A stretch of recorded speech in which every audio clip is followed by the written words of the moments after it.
you. I'd like to welcome Siobhan Davies to the Slade Contemporary Lecture Programme series. Siobhan Davies is an artist and one of the most highly respected of her generation, and as a dance choreographer. She began as a dancer in 1969 with the London Contemporary Dance Theatre, who she later choreographed for.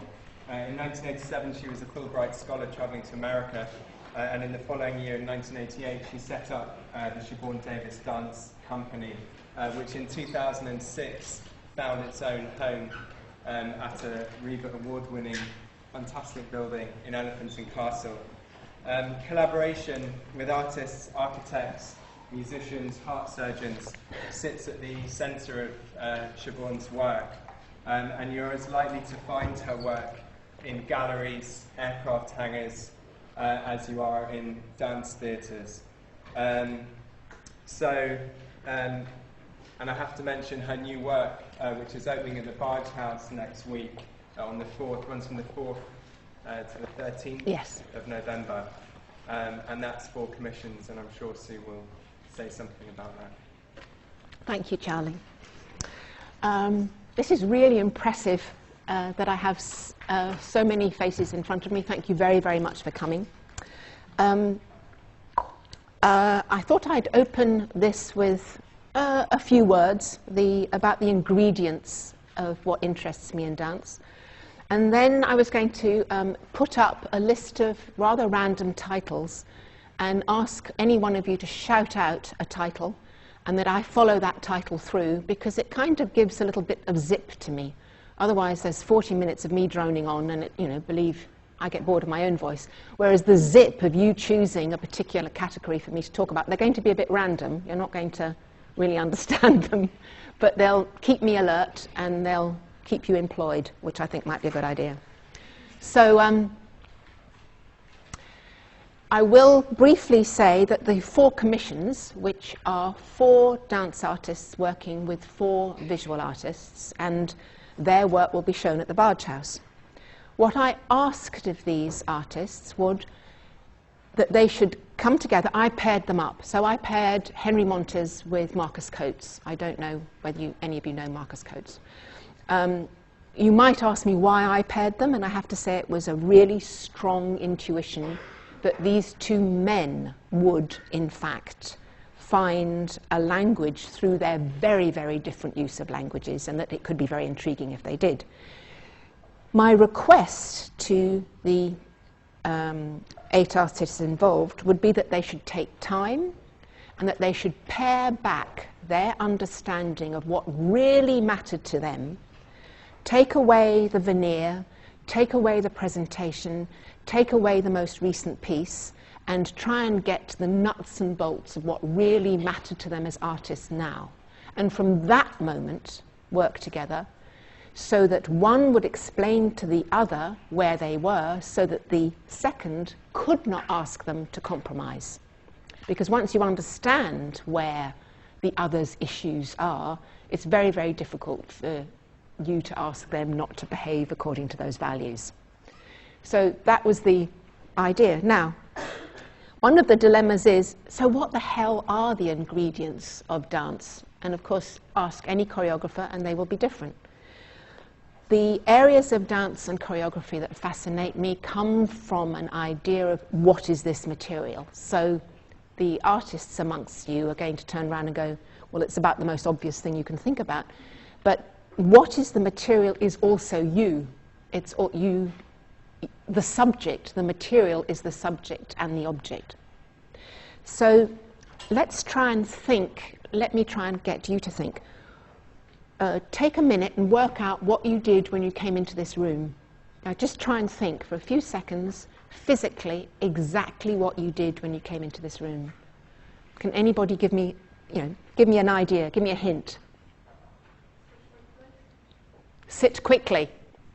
Did you find a place? Now, think physically. Walk. Okay. All right, let's take walk.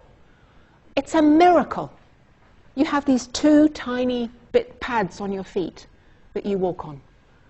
and you balance against gravity, and every tiny shift of your body, every single muscular bone, knee, every joint, every tendon, every part is balancing and rebalancing and balancing and rebalancing the entire time. If you think about it, it is so delicate and so full of multiple moments and multiple sensations and multiple decision making. So if I turn around and go, that could be my material, then life starts to get incredibly exciting. I don't have to think of it, this is me, I don't have to think of it as image, I don't have to think of it as a visual composition, I don't have to think of it even as a formal rhythm or a formal pattern. I can observe the delicacy and the minutiae of everything. So another gesture, I like this, but I also want a bit of tea. So here is the moment in which I grabbed this with the right amount of grip. I didn't crush the paper, and I didn't hold it the same way as I would hold glass, and I didn't hold it the same way as I will when the tea is out of the pot. I did it exactly the right way, so I could bring it up to my mouth. I did want tea.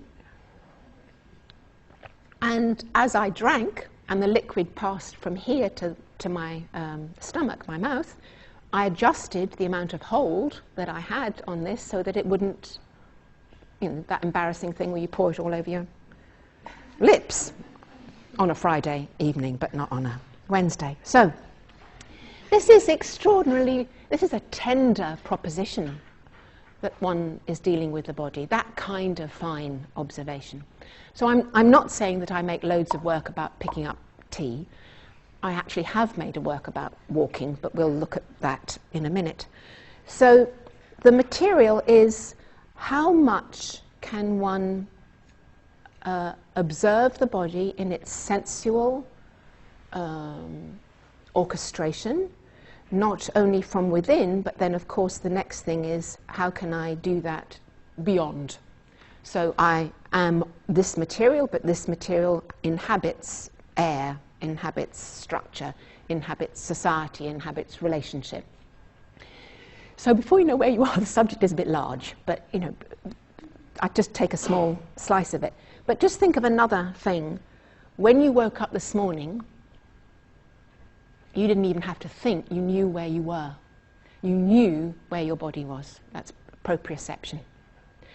I have studied with a neurologist who has worked with a man who developed a virus, and he does not know where his body is.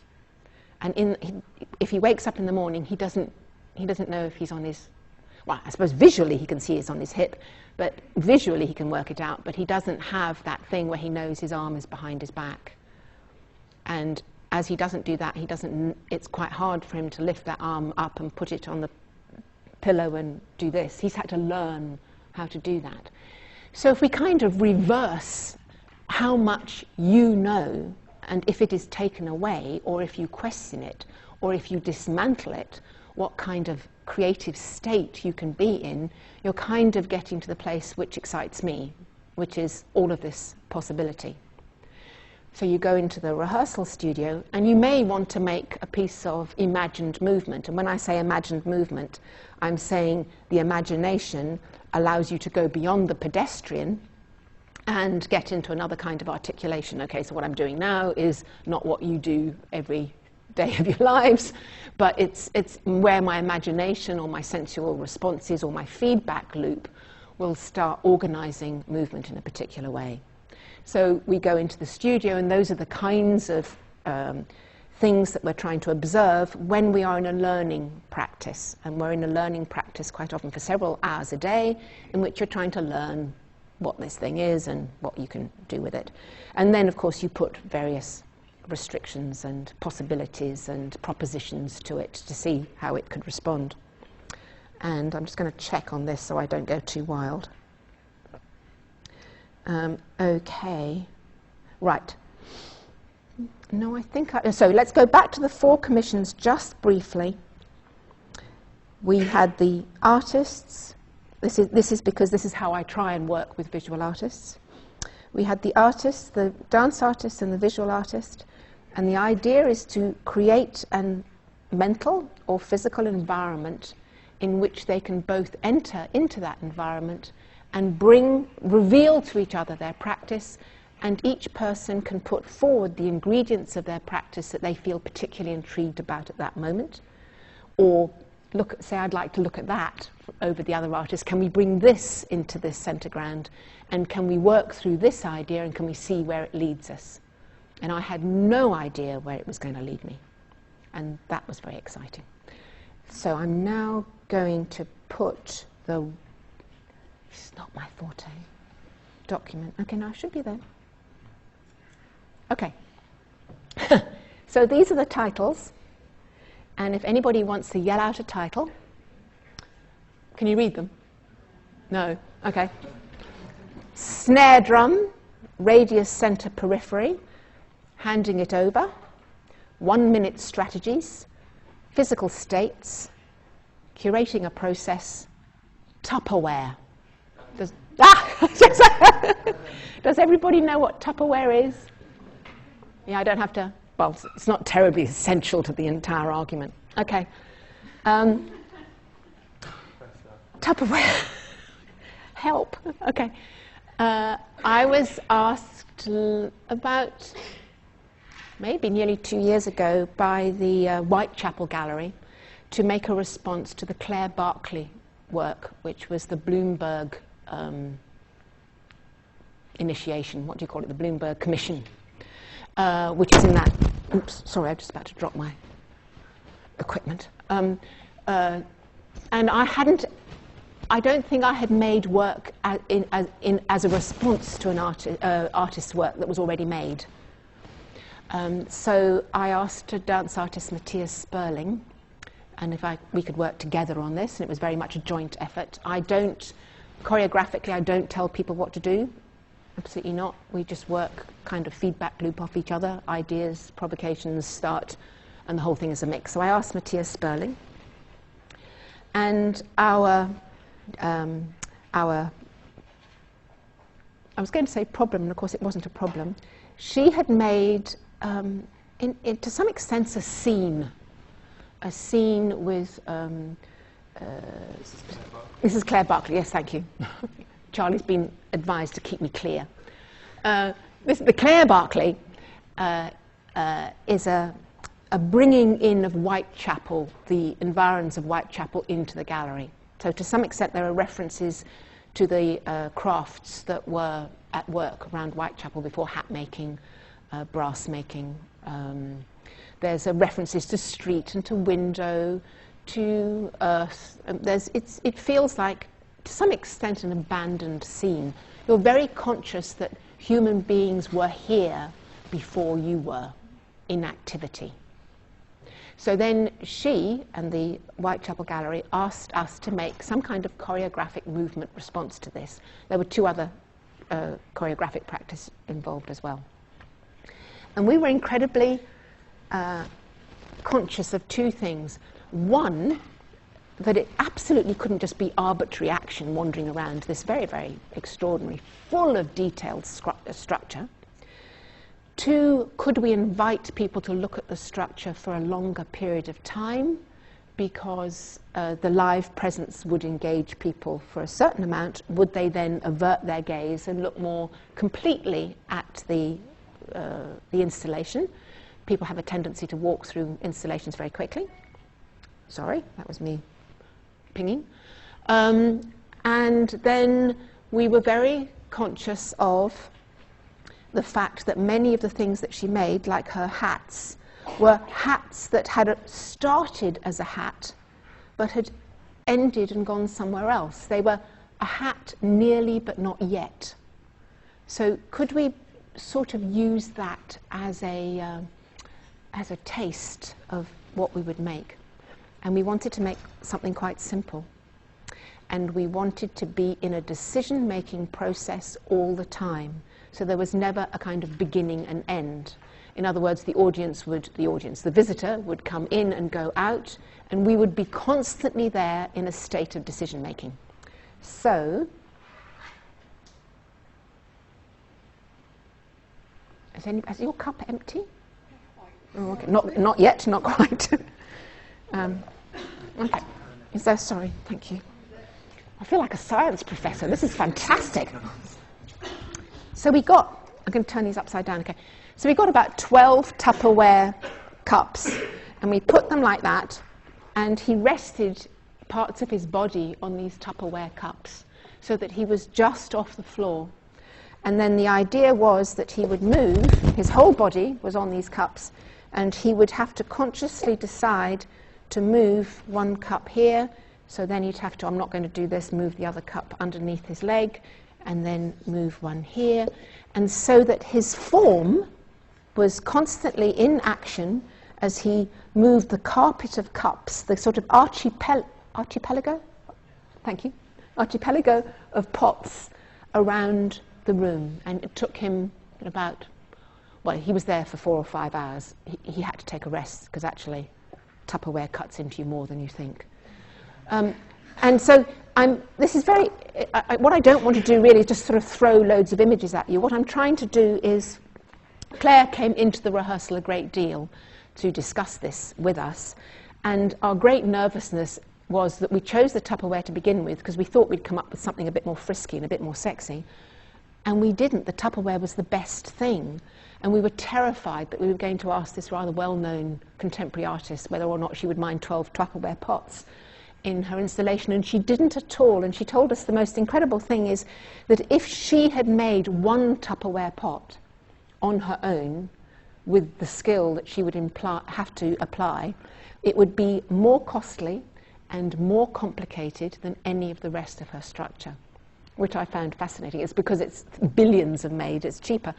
So we became mutually involved in this idea of structures, of things that were useful, of things that had a kind of history and a story attached to them, and we used them as the base to move the artist around the gallery, and we did it in gallery time. In other words, he never stopped, apart from the odd rest.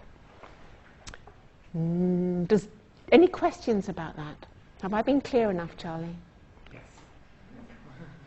Any questions about that, or throw the next title? 1 minute strategies. Okay.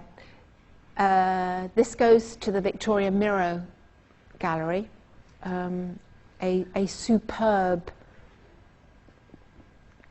clean, white space, slightly daunting to the messiness of action some of the time.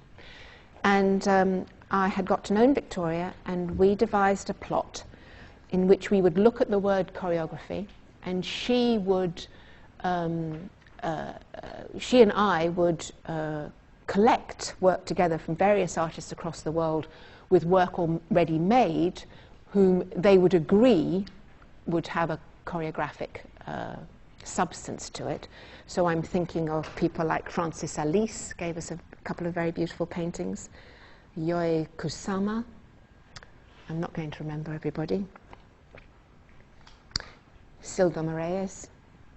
Maybe these names don't make it, I'm just trying to remember them.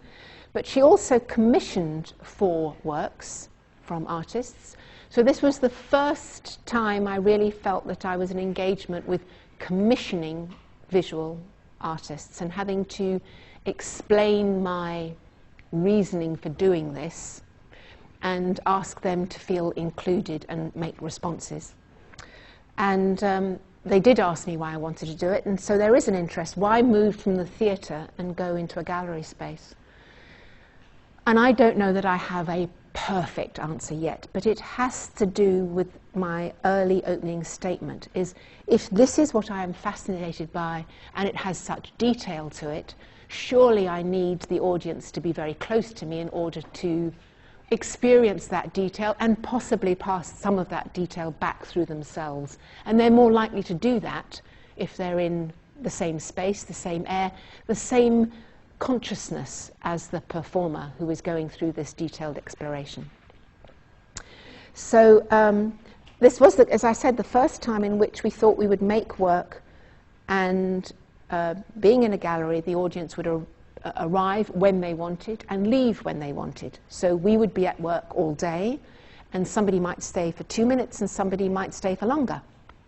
And I hadn't been in that situation before, so of course it utterly alters the making process, because I can't shape the work in the same way as a film editor can shape the film.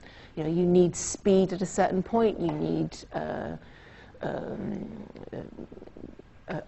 legato before another piece of speed, you need tension, you need change of scene. All of these things are possible when you're making something. Here, somebody might come 1 minute, get what they wanted and go. What could I do? So we all devised that the entire piece, which in the end we wanted to do 500 minutes, and we got to 59, so because it took a bit longer. But we made the entire piece out of minute structures. So the minute strategy was that if somebody came in, and if they only saw a piece for a minute, then the minute would be theirs. It would be a complete whole. If they decided to stay for longer, and it was utterly lovely that people would stay for a long time, then they would see many minute structures. If they decided to go away, have a cup of coffee and come back, they might see the same thing again. It was partially on a loop. Or they might see a different beginning or end of their experience. So to some extent they were shaping, their decision making was shaping the work, and that was 1 minute strategies. Could you elaborate a little bit further on the notion of choreographic substance? The choreographics, okay. When I asked,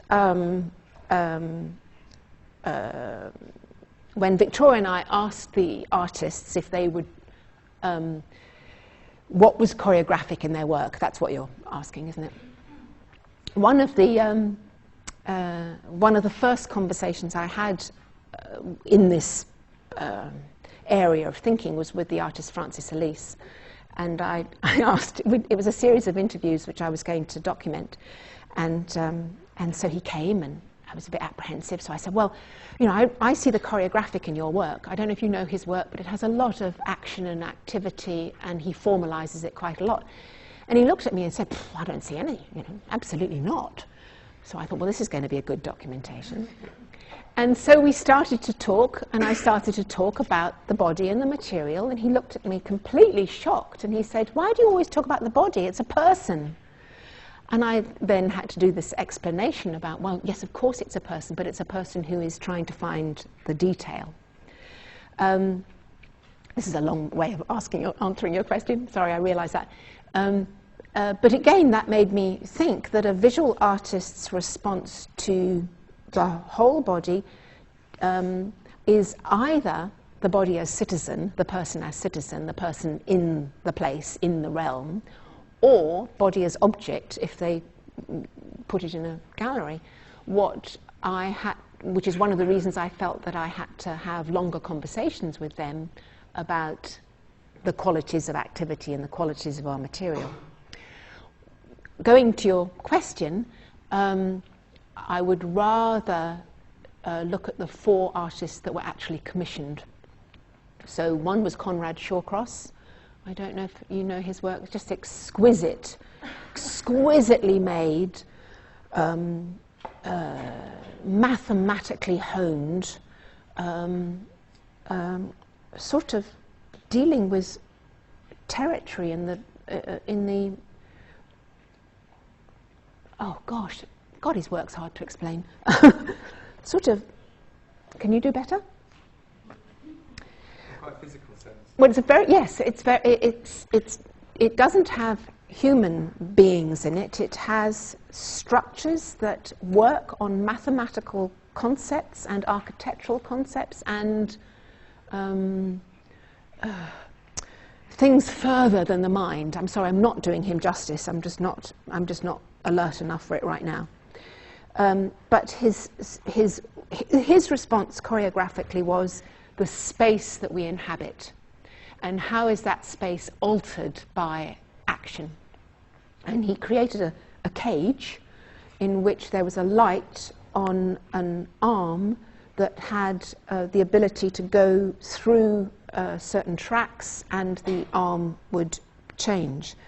And the cage was on an angle to the room, which was in our large studio, so that as the light through, the room became the cage as well that you were in, and because the cage was on a diagonal, the room looked as if it was on another angle. So as you went in there, your whole perception of what this space was and your role in it in relationship to the light turning and to the architectural space shifting was altered. And I just thought, choreographically for me, he did it because that's what interests him, not because he was going to interest me, but he brought to the table something very concrete about our perception. In fact, I could look at that a bit when I look at rotor. Alex Hartley just made do you know Markley? Charles Markley? No. Charles Markley's work, 24 hours, or the hour? Christopher Markley, I'm very sorry. Christopher Markley's the 24 hours? Okay, so to some extent, Alex did a version of that, except that he used precarious moments in films. And so choreographically, the body was always in a precarious situation, whether it was James Bond or, what's his name, Bourne, the Bourne thingy. Sorry, not my words have all gone, the Bourne thingy. And it was edited so precisely that if James Bond was doing this, then Catwoman would be doing something immediately after it, and then somebody else would be falling down a chute, and somebody else would be driving. It was beautifully organized. So it was very amusing. It dealt with moment-by-moment activities recomposed by his filmic choreography, composition. And Henri Sala is the last person, but in fact that would quickly snip us to snare drum, so I'm now going to snare drum. And here was an artist choreographically trying to engage with I think the substance and weight and beat of the body. And he asked me, nobody else, which was a bit terrifying because I hadn't moved for quite a while, to move very fully with about 8 microphones on my body. And that that was all recorded, and the recording was taken down to a very, very deep sonic level, one that is below most of our hearing. And he put that recording in a snare drum, and the oscillation, the movement of the sound, caused an action in the skin of the drum, and the drums were therefore hit by the skin of the drum, and the drums played the drum. Now, it's a long-winded way of turning round that somebody took less a choreographic idea in this instance, and more a bodily idea into their work. Now, I think they would have done this anyhow, but the connections between us were just that much more, were clearer. We could talk more about what was common amongst us as well as what was uncommon amongst us. Is that sort of... I keep looking at Charlie to make quite sure that... You can tell me, you can turn around. That's not clear enough. Who wants to go another one? Physical states. Again, that was in the Victoria Miro project. So we had these minutes, and there were 6 artists involved. 1, 2, 3, 4, 5, 6. Okay. One artist just simply said each minute as it went by, 1, 2, all the way through the day. 2 artists worked on breaking down the minutiae of timing. So if there is a minute, how many counterpoints and how many seconds, and how do you dismantle the minute rhythmically and with counterpoint in as many different ways and as many amusing ways as you could. So that was one couple. And another couple decided to look at physical states because they wanted something that was slightly less cluttered in the room. And are you okay? No. Oh, people can't see. Sorry, Charlie, just shake my hand. Okay, just shake my hand for a long time. Okay, so they tried to find actions that were, sorry, don't hurt your back. You sure? So, yes, find a more comfortable position. So, they tried to find actions that, to some extent, if you really concentrated on them, I have to say, it's quite a strong shaker. You have to let me shake as well a bit. Keep going. So you try and find, this has happened to be one of them, which I felt was very powerful. And in the end, I mean, in fact, they went on for longer than a minute. But what one was trying to find is a fairly simple action that, by giving it presence, embodying it with a lot of concentration, it starts to take on another state. It's not just the simple handshake. It starts to take on another kind of weight. It draws something to it. In fact, those two same performers are in the Barge House. And in the Barge House work, they tried to find actions that held memory for them. Memory over time, and then they would realize that lots of memories would drop off the memory of a particular day. So that in the end, there was an essence. It's like smell brings memory back to you very quickly. Could they find the equivalent of a movement smell, something that would, and you'd be in that place? And there's a moment in which, and you'll laugh, but there's a moment in which they snore, but they snore for a very long time while doing something else. And it draws into it this weight of something else. I don't want to go too far because I need to experience what they do a bit more, and I've only seen it very briefly. But it brings something to the situation other. And in that otherness, it seems to give us room to think and be there. And I think that's what physical states do, a kind of statehood rather than filling it up with lots of different actions. So although we have a very complicated body, although we have very complicated shifts and spills and spurts in us, there are moments in which you can kind of drain all that away and be left with an essence of something that ends up being quite powerful.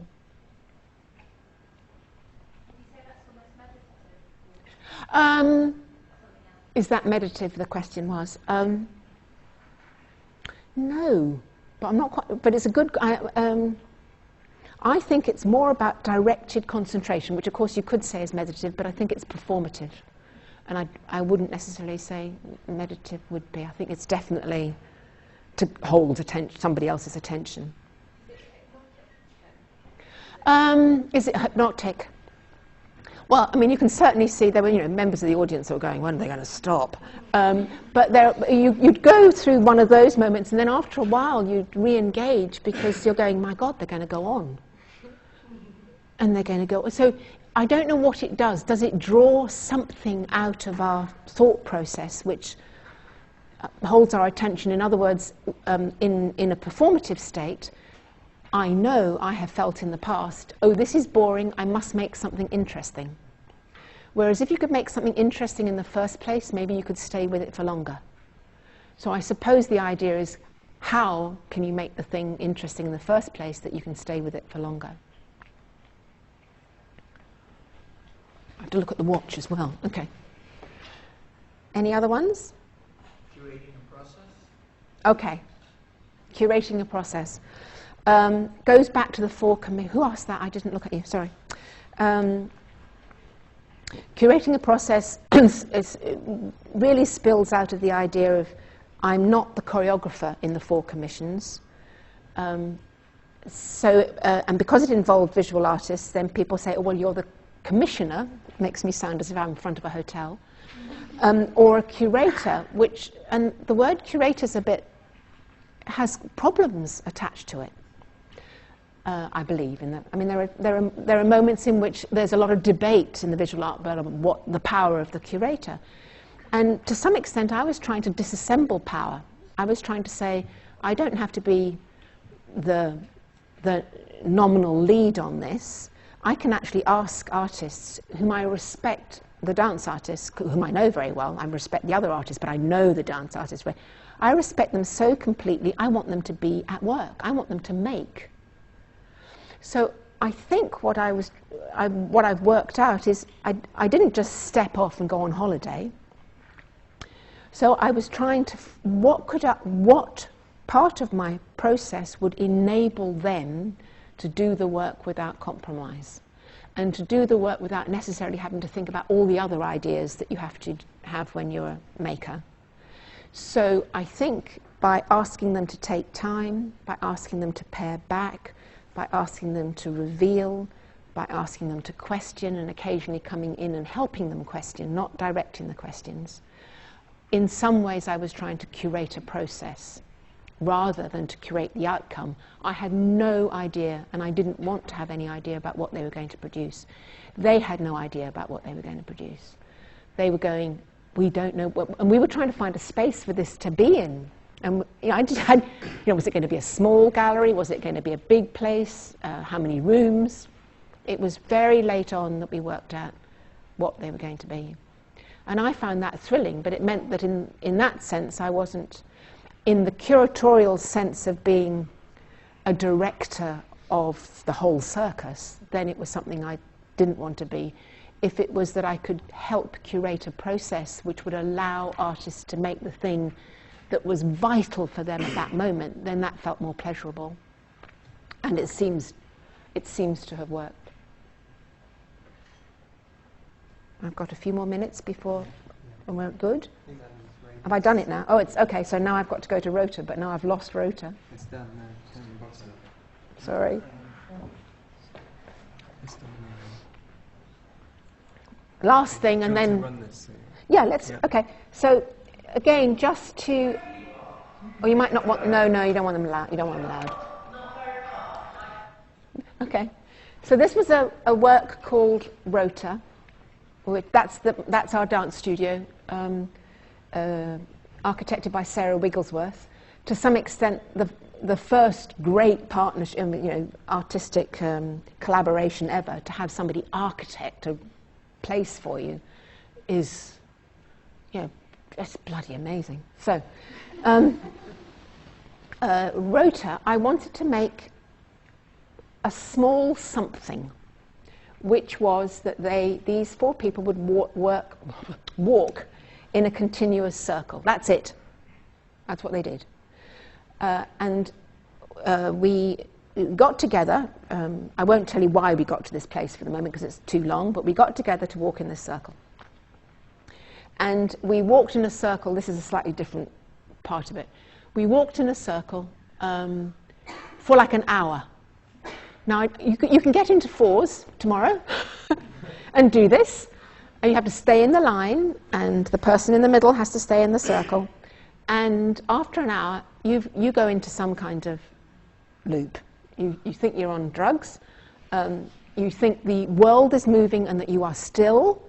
And you are incredibly conscious of your position in the geography of this line. And the central person, initially everybody thinks that the outside, I'm sorry, it's gone off into something else now. You think the outside person has all the power, but actually it's the central person that holds it together, and the two intermediary people are constantly having to make this slight shift in order to keep the drive going. What happened was I asked them, when they were doing this for about an hour, to speak all the thoughts that they felt and what they saw and their relationship to other people. And that was the beginnings of handing over the work to other artists. So the speech developed into a small play written by a playwright, and then visual artists, craft artist, poet, composer, all came and made, and I'm about to use the word response, but response doesn't feels a bit distant. They came into the rehearsals and saw the mess of making. This is just the walking, but the bit which is just about to turn up is we then used the four in order to make something else. We used knot patterns on how to make knots to organize how they would move from one situation to the next. Now, so it meant that in a walk, they had to align themselves to normally two people while they were making exchanges with the other person involved in the knot. They had to go through the speeds of the centre point 1, lane 2, lane 3 and lane 4. So while they were making the knot, you can go away in a minute.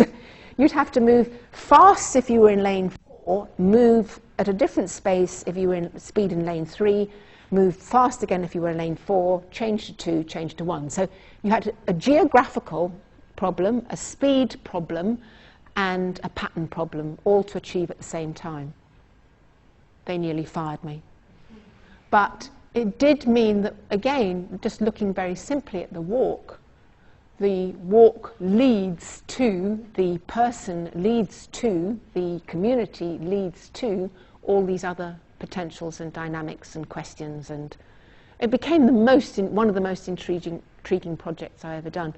What happened then is all the artwork, this was the composer's, he gave them a score, a musical score, like a musical score, and every second they had an action, a word or a sound, every second, and the piece lasted 15 minutes. Oh, sure. It's hysterical.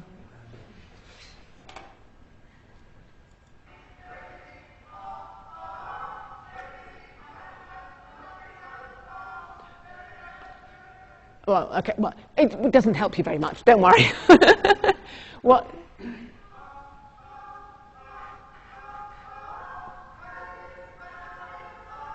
Okay, no, put it, because it's not helpful in this sense, because this is the one time they're in harmony. Because normally it was 4 separate songs. They were not working together. They were working separately, but it harmonized. Sometimes, and sometimes it didn't. And sometimes they fell about with laughter because they couldn't quite hold it together. But a lot of this particular work opened up areas of human activity through quite strict means, and that's what fascinated me as well. The work was very strict. It was not improvisation, and these were all improvisation artists, none of them but somehow the strictness in this case released an enormous amount of decision-making possibilities, and I found that very fascinating. We are now at 10 to 6. Do you want to have questions? Well, if you've got some questions, are there something that you would like to ask? I'm sorry, it was a lot of, a fair amount of spill happened. So do you want me to stop this all? Oh yeah, no, stop that. Oh, that's the I have to say that. This is the beautiful Claire Twomey work, a craft artist who made about 3,000 unfired clay pots, and the performer these are very useful. There was a table about as long as this, as you can see, and every minute she would lay out a pot, pour water in it, go and sit down. It would break differently every single time. By the end of the week, you can see she'd already got, I don't know how many hundreds of pots out, each one a different physical enactment due to the water effect on the clay. It was incredibly powerful. And this was initiated, I say with great pride, because as she watched the people circle, she just found their failure in rehearsal. So the idea of failure and hope. And that was the piece that made. Normal water. Normal water. The heat of the room affected a little bit how the clay pot cracked. You touched on it earlier with regards to the question that was asked about whether it was meditation or the barge house project. And I just wondered, you referred to it as a performative act, and I wondered if you could actually talk about the idea of how performative. How performative. The meditative one was the Victoria Miro project, although I think there's another part that's happening in the Barge House in which three dancers are doing a very, very repetitive act. And I'm experiencing it because there's a day in which one of them can't do it, so I'm doing it. And it's lovely to re-engage oneself in these acts. But your question was, what is The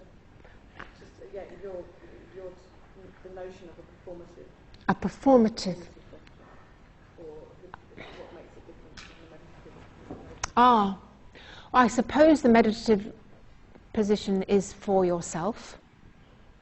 It is to be in touch with yourself, even if it is to clarify it for you later. At the moment of doing, the meditative is for yourself, and the performative is, although it is a repeat, and to some extent I've seen myself in the last few days spiral down into a slightly different place of consciousness. I am and should be aware that, I think I should be, I am aware that people will be watching that. So it's the presence of an audience. I think it is the presence of an audience, but I think one is still aware of that in the making. So, for instance, there are requests from the person who's organised this, Jill Clark and Lucy Scare, exactly how you work your hands and exactly where your focus is. So she must be seeing that with her outside eyes and turning around and saying, when you focus on this action at this moment, I read it clearly. When you divorce that from that action, I don't read it clearly. So that would be an understanding of an audience, yes. Can you be the audience as well? When? I mean, doing the thing? Yeah. I think you are...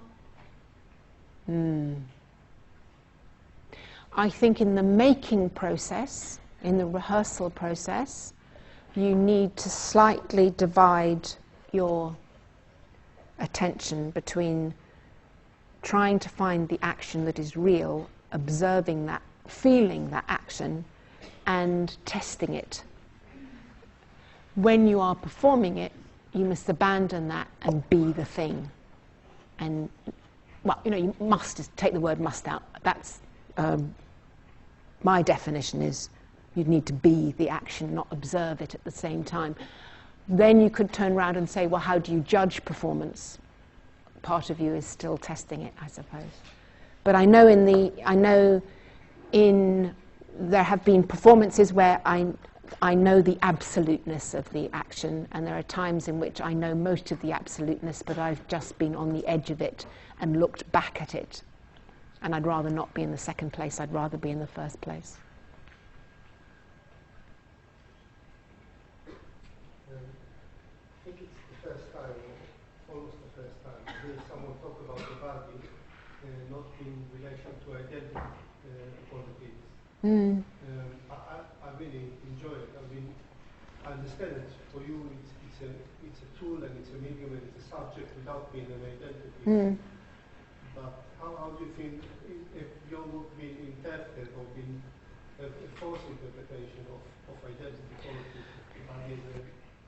politics? It's not that you abandon your identity, it's that your whole identity, the entire history of your life is held to some extent in the movement of the body. So it actually is super identity in a particular way. It's something we just haven't concentrated on. Again, as a sort of an example, probably we have learnt, each and every one of us have learnt more through movement and sensation than we have through strictly intellectual means, but we just don't account for it all the time. So actually I do think it's an enormous part of identity, but we aren't reflecting on it in such a way that we can use it and it can support us, or it can be something other. Not as a person, and not as a political thing. I was at a talk last night, so I'm trying to remember some of the words attached to that, in which, if, for instance, if we were more conscious of this body of knowledge that we have, and we were able to where there's a series of conversations going now with philosophers, neuroscientists, neurologists, social scientists, a whole team of people who have allowed movement to come to the table to talk about what this information brings to education, justice, politics, and whatever else. And it's very present. I'd still say it was uncooked.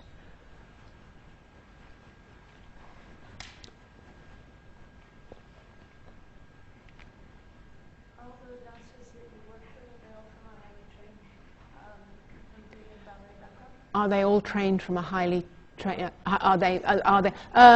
No, I know. Those.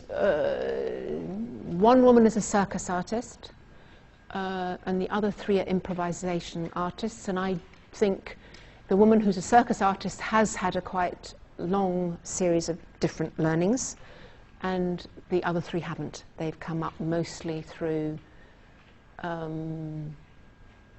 non-directed techniques. In other words, a ballet is a directed technique. It's there to service a choreographer. Merce Cunningham's work is his lessons service his work. Martha Graham. There are techniques that service choreographers. There are methods of learning which are not there to service a choreographer. They're there to service this idea of observation and finding out. But it's a long learning. It's a never-ending long learning. So I would call them just as articulate, just as able to conjure movement, but not through such directed means. Enough? Tea? Home? Can you say a little, I know you've Sorry. had a number of actual conversations around the word choreography.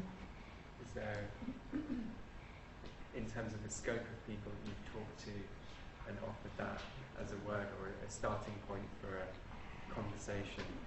What kind of people have Yeah. I? Well, I mean, you touched on it.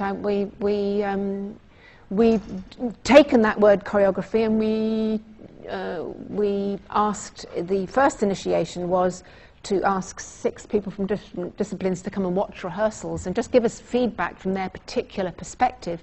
And one of them was a heart surgeon. One of them was a landscape artist. One was the Oxford professor of ancient English. And what was fascinating about that is she would talk about the development of language. So the development of English language, and she would talk about how words have shifted or how grammars have shifted. So, I mean, it was brilliant for us because it just gave us another perspective on how to look at the idea of a movement grammar. I'm not sure if it's possible, but it was a hell of a way of looking at it. For rotor, we asked Alice Oswald, the poet, to make a response to the circular dance, and she used the idea of rhythm, but by having to reacquaint myself more with poetry, whole ideas of why lines are structured at a certain length, why are more vowels, where are the vowels and consonants in a line? And so you suddenly go, my God, there are these worlds open to us in which, you know, why would I put a sharp movement there against a soft movement? She's already looking at that in terms of vowels and consonants. Well, it's sort of, you know, it makes my mind spin. And then they seem to enjoy very much coming into the rehearsals. So it's, are those the kind of things that you were thinking about? Do you want me to think about somebody's particular? No, I was thinking about those and also this, I guess more of the outreach of that or recorded conversations or towards an archive or a building up. We're trying to build up, the last thing I'll say, because it's 6, the last thing is we're trying to build up something called the Library of Processes, which anybody whom we encourage to make work collect together. So, for instance, all the 4 commissions collect together ideas of process, the process that they have gone. And I've asked them, in the most technical language ever, to put it in a virtual shoebox. So could they plant in this virtual world, a shoebox, some of the processes, some of the editing qualities, some of the trigger ideas, some of the arguments, some of the anything that they want to do to put into this box so that there are the elements, the ingredients that when cooked or when edited out made a particular work. So I suppose I'm just trying to be conscious all the time of being amongst the most God, it's so boring when you say creative ideas. You know, I'm just amongst a tribe of people who are looking at us and at the world from all of these fabulous points of view, and that we have commonality amongst us. We have commonality with scientists. We have commonality with every art. The poet Don Patterson said, it is beholden to us that the sister arts temper each other. And I just think that's such a great idea instead of dividing it up. It doesn't mean that we blur the boundaries. Far from it. I think I've derived more distinctiveness by encouraging other people to sharpen me up, to temper me from their discipline. And, you know, and it's never ending. It's a good thing, and I'm going to stop because it's 6 o'clock. Thank you very much.